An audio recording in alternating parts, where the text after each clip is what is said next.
So here we are looking at the Nidecker Megalight, which has been in Nidecker's line forever. I just have friends who've had Megalights like from 10 years ago.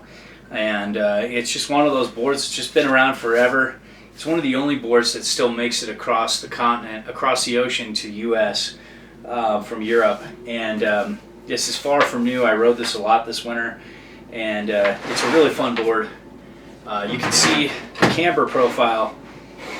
There isn't that much going on there. It's a very mellow camber between the feet that's set back a little bit, I believe, and you can see there's rocker in the tip and tail. It's just very mellow both ways. My biggest complaint with the Nidecker is the stance width. The widest stance, if I put both my bindings in as wide as possible, it's only 23 inches. 22 inches, I'm sorry. And so then I have to turn my bindings sideways, and I can't use Burton with these because Burton has the reflex discs that don't slide sideways now.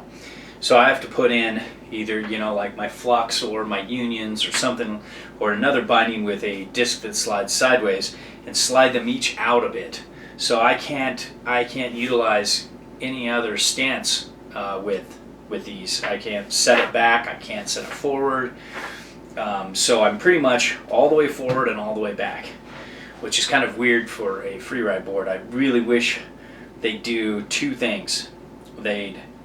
You only have 5, so I wish they'd add a 6th screw in here, and I wish they'd widen it so you can still, if you're still a Euro carver with a narrow, super narrow stance, you can utilize that.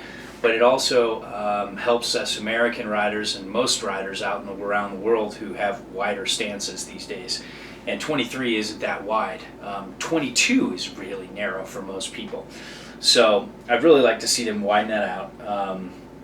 And then I'd like to see them add just a little more camber. Just bring the camber back a little further, a little higher, a little more rocker in the nose and tail. But those are my two biggest complaints. Those are my biggest complaints about the Nidecker. The rest of it is just, this is just a super fun freeride board that I've had actually almost more fun riding groomers this year than I have been riding the shitty powder days that I've had. There's only been a few, and I've been out on maybe 3 powder days with this board this year. I think out of something like 90 days, 100 days I've had this year, I've only had maybe 10, 15 powder days, which is just ridiculous for most seasons. But I oftentimes chose to go out on this as well as maybe take another board and switch up. But had a lot of fun on this. It's got a lot of taper, as you can see, in the tip and tail. The nose is much bigger than the tail, and I think there's something like 20 millimeters of 2 centimeters of taper, something crazy like that. And it's just got this big floaty nose.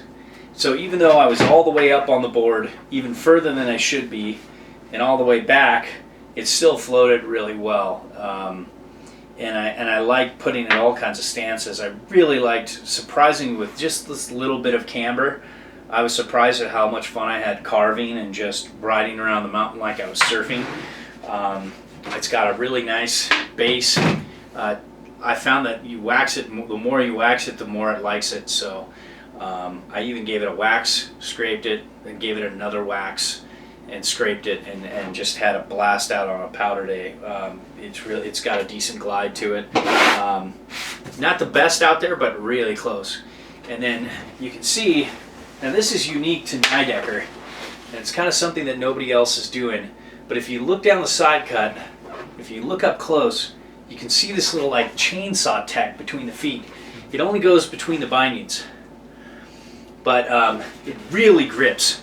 And it's like magnet traction. It's not as grabby as magnet traction, but in softer groomer snow, I can start to feel it. For some reason, I don't feel it in powder. I haven't felt it yet. But riding softer groomers, like first thing morning corduroy, you can feel it grabbing really hard there. So, Nidecker Megalight, it's not super light. I like this better than the ultralight because it's got a little more girth to it. It's got a little more durability. Sometimes you sacrifice a little durability and longevity with going ultralight. And so I like the Megalight, which just feels like kind of almost like normal borderline light. It's a 163. It's damp, it's fast, it's really quick turning. So it's just one of those boards that if you're kind of an old school free rider, you know, looking for something surfy but doesn't feel too surfy, I'm surprised at how much taper this has and how it feels similar to boards with a lot less taper. It's still definitely, you definitely feel the nose, you definitely feel way more surfy and way more off the back foot. Like you've got a lot going on in the, you know, in the tip compared to the tail, but you know, all in all, it just doesn't ride like a super fishy board. It's like one part groomer, one part powder fun. And if you're a really directional free ride kind of guy who lives for powder and lives for you know, kind of carving, surfing, morning groomers, and you have a very narrow stance width, then you'll really like this Megalight. It's one of those boards, I don't know if I'm going to get rid of it. It just kept it, and I rode it all year, and just a lot of fun.